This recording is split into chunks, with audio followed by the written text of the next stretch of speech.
आलू बड़ा। रात खाना खाने के बाद दीपक बिस्तर पे लेटा तो उसको मामी ने आवाज लगाई। मामी पेटकोट पहने नहा रही थी। दोस्तों, यहाँ से शुरू होती है आगे की दिलचस्प कहानी। बाबू, तुम इस बार दरभंगा आओगे तो हम तुम्हें आलू बड़ा खिलाएंगे। छोटी मामी की यह बात दीपक के दिल को छू गई। पटना से बीएससी की पढ़ाई पूरी होते ही दीपक की पोस्टिंग भारतीय स्टेट बैंक के सरकारी ब्रांच में कर दी गई। माता पिता का लाडला और 2 बहनों का इकलौता भाई दीपक पढ़ने में तेज था। जब माँ ने मामा के घर दरभंगा में रहने की बात की तो वह भी मान गया। इधर मामा के घर त्योहार का सा माहौल था। बड़े मामा की 3 बेटियां थी, मंझले मामा की 2 बेटियां, जबकि छोटे मामा की कोई औलाद नहीं थी। 18-19 साल की उम्र में दीपक बैंक में क्लर्क बन गया तो मामा की खुशी का ठिकाना नहीं रहा। वह दूसरी ओर दीपक की छोटी मामी, जिनकी शादी को महज 4 से 5 साल हुए थे, कि उनकी गोद सूनी थी। छोटे मामा प्राइवेट नौकरी करते थे।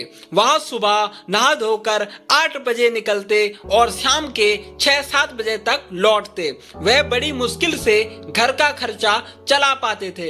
ऐसी सूरत में जब दीपक की सरकारी ब्रांच में नौकरी लगी तो सब खुशी से भर उठे। बाबू को तुम्हारे पास भेज रहे हैं, कमरा दिलवा देना। दीपक की मां ने अपने छोटे भाई से गुजारिश की थी। कमरे की क्या जरूरत है दीदी, मेरे घर में 2 कमरे हैं, वहां यही रह लेगा। भाई के इस जवाब में बहन बोली, ठीक है, इसी बहाने दोनों वक्त का घर का बना खाना खा लेगा और तुम्हारी निगरानी में भी रहेगा। दोनों भाई बहनों की बातें सुनकर दीपक खुश हो गया।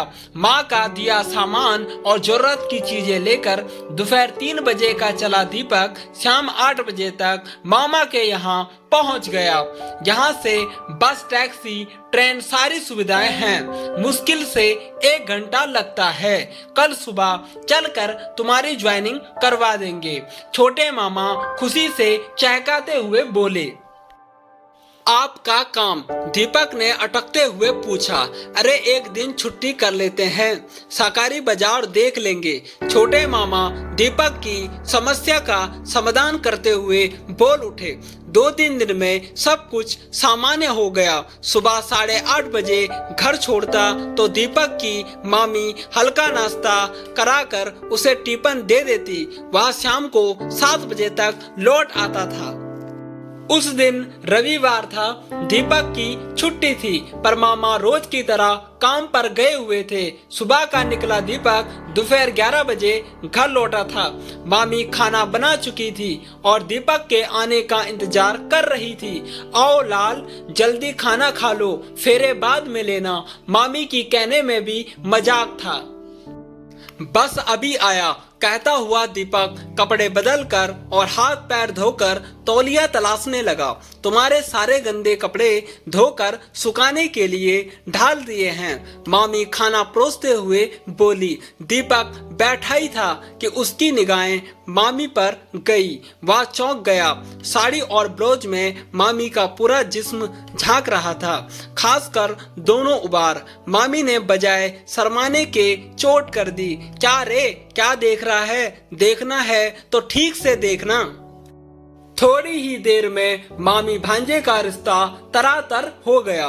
दीपक उस दिन पहली बार किसी औरत के पास आया था। वह शर्मिंदा था, मगर मामी ने एक झटके में इस संकट को दूर कर दिया। देख बाबू, मुझे बच्चा चाहिए और तेरा मामा नहीं दे सकता है, तू मुझे दे सकता है। मगर ऐसा करना गलत होगा, दीपक बोला। मुझे खानदान चलाने के लिए औलाद चाहिए। तेरा मामा तो बस रोटी कपड़ा मकान देते हैं, इसके अलावा भी कुछ चाहिए, वह तुम दोगे। इतना कहकर मामी ने दीपक को बाहर भेज दिया। उसके बाद से तो जब भी मौका मिलता मामी दीपक से काम चला लेती, या यूं कहे कि उसका इस्तेमाल करती। मामा चुप थे या जानबूझकर अनजान थे, कहा नहीं जा सकता है, मगर हालत ने उन्हें एक बेटी का पिता बना दिया। इस दौरान दीपक ने अपना तबादला पटना के पास कर लिया। पटना में रहने पर घर से आना जाना होता था। छोटे मामा के यहाँ जाने में उसे नफरत सी हो रही थी। दूसरी ओर मामी एकदम सामान्य थी, पहले की तरह हंसमुख और बिंदास। एक दिन दीपक की माँ को मामी ने फोन किया। मामी ने जब दीपक के बारे में पूछा तो माँ ने झट से उसे फोन पकड़ा दिया। हाँ मामी प्रणाम, कैसी हो?